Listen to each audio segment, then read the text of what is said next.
এই জায়গাটি দেখছেন মানে ঢাকার একটা মূল কেন্দ্রে অবস্থিত একটা রাস্তা দেখে মনে হচ্ছে না, এটা মনে হচ্ছে একটা জীর্ণশীর্ণ কোনো ছোটোখাটো একটা বাজার কিংবা গ্রামে গঞ্জের কোনো একটা ছোটোখাটো বাজারে ভাঙাচোরা রাস্তা।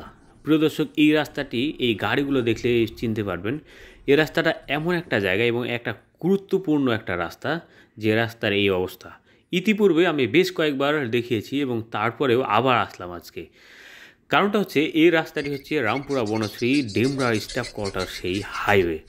এটা হচ্ছে খুবই গুরুত্বপূর্ণ একটা মূল রাস্তা, যে রাস্তার এই অবস্থা। আসলে বারবার ভিডিওটা দিতে বাধ্য হচ্ছি, কারণ আমি প্রতিনিয়ত এই রাস্তা দিয়ে চলাচল করি এবং আপনাদের দেখার একটাই কারণটা হচ্ছে যে আসলে এরকম রাস্তা কিন্তু বাংলাদেশের বিভিন্ন জায়গায় রয়েছে, বিভিন্ন শহর বিভিন্ন এলাকায় রয়েছে। বছরকে বছর পড়ে থাকে কিন্তু কখনো সুরাহা হয়নি ইতিপূর্বে বছরকে বছর। কারণটা হচ্ছে এখানকার যে মানে রাস্তাঘাট যারা মেরামত করে বা দেখভাল করে, এদের মনে হয় পরিকল্পনার অভাব কিংবা আমাদের দেশের দীর্ঘমেয়াদী পরিকল্পনার অভাবে এই রাস্তাগুলোর বেহাল দশা। আজকে প্রায় বছর হতে চলেছে এই জায়গাটি মূলত একটা নতুন রাস্তা ছিল, হঠাৎ করে এই রাস্তাতে কিন্তু খুঁড়ে যাওয়ার কারণটা হচ্ছে এই জায়গাটা একটা নিচু এলাকা এবং এলাকা নিচু নয়, কিন্তু রাস্তাতে পানি জমে থাকার কারণে গাড়ি ঘোড়া যেতে যেতে রাস্তাটা খুঁড়ে যায় এবং এমনকি এমন অবস্থা হয়ে দাঁড়ায় যে খাল খন্দ হয়ে পানি জমতে থাকে। শেষ পর্যন্ত এই রাস্তার উপর গত বছর মানে এই বছরের শুরুতে জানুয়ারির দিকে এই বছরের শুরুতে এই রাস্তাতে ইট বিছিয়ে দেয় এবং পুরো একটা বর্ষাকাল গেল, শীত গেছে, এর ধুলাবালি একটা কাদা খন্দের ভিতর দিয়ে কিন্তু মানুষকে যেতে হয়েছে। কিন্তু কিছু করার নেই, কারণটা হচ্ছে এখন আরও অবস্থা খারাপ হয়ে গেছে। দেখুন ইটগুলো যে বিছিয়েছিল, ইটের কোনো অস্তিত্ব নেই, এখন সব গুড়ে বালু ধুলে বালু হয়ে কিছুদিন আগে যে বৃষ্টি হয়েছিল সেই বৃষ্টিতে পুরো কাদা খন্দ হয়ে মানে একাকার অবস্থা হয়ে গিয়েছিল।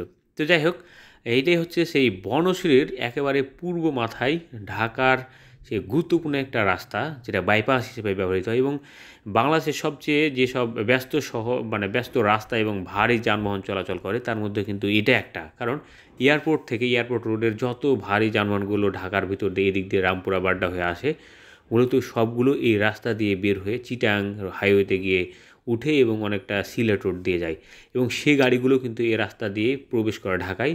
ঢাকার যে আরেকটা বাইপাস রয়েছে তার মধ্যে এটা একটা। তো যাই হোক, এইটা হচ্ছে সেই বনশ্রীর পূর্ব দিক এবং আমি যাচ্ছি বনশ্রীর পূর্ব দিক দিয়ে সেই যে মেরাদিয়া রয়েছে, সামনে সেই মেরাদিয়া রয়েছে।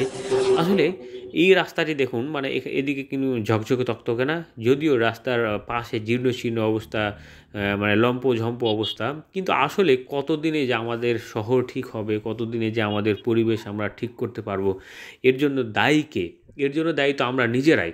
কারণটা হচ্ছে আমরা এই রাস্তার পাশে যে এই যে মানুষকে কষ্টদায়ক বস্তুগুলো যদি আমরা যদি না সরাই কিংবা এগুলো যদি আমরা যদি না রাখি তাহলে তো হয়ে যায়। কিন্তু দেখা যায় কি অবস্থা, আমরা রাস্তাতেই সব কিছু ব্যবহার করি, রাস্তাতে ইট বালু খোয়া হাবিজাবি আমরা রেখে রাস্তার যে মানে পুরো পথটাইতে আমরা চেঞ্জ করে ফেলি। সো এতে করে আমাদেরই সমস্যা হয় রাস্তাঘাটে চলতে কিংবা রাস্তার পরিবেশ নষ্ট হয়। সো আমরা যতই পরিকল্পনা করি না কেন, যদি আমরা নিজেরাই যদি না ভালো হই তাহলে কিন্তু এর একটা রাস্তাকে ঠিক করে রাখা কোনোভাবে সম্ভব নয়।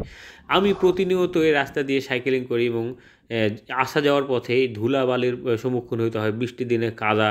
মানে ঢাকা শহরে চলতে গিয়ে কীরকম সমস্যার সম্মুখীন হতে হয় যারা মোটরসাইকেল চালান কিংবা সাইকেলিং করেন তারাই বুঝতে পারেন। তো যাই হোক, এটা হচ্ছে সেই মেরাদিয়া হাটের একটা দৃশ্য। যদিও আজকে সকালবেলা এখন হচ্ছে হাট কোনো রকম জমেছে, তবে আপনাদের রাতের সেই হাটের দৃশ্যটি দেখাবো পরবর্তীতে। দেখার আমন্ত্রণ রইল। প্রিয় দর্শক, প্রতি বুধবার এখানে এই জায়গাটিতে হাট বসে, মানে প্রতি বুধবার হাট বসে, গ্রামের মতো যেরকম হাট ঠিক সেরকম একটা হাট বসে। আর এই জায়গাটিতে এবং বেশি অনেক বিশাল বড় এলাকা জুড়ে এই হাটটা বসে।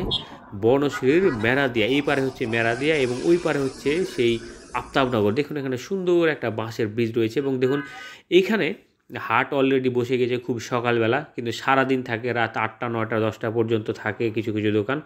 তো যেহেতু এটা হচ্ছে একটা ক্ষণস্থায়ী হাট, মানে গ্রামে যেরকম হাট বসে ঠিক সেরকম। তবে আপনাদের এই দৃশ্যগুলো পরবর্তী দেখাবো ইনশাআল্লাহ। তো রাতের সেই মানে ঘুরে আসার সময় রাতের হাটের দৃশ্যটা দেখাবো।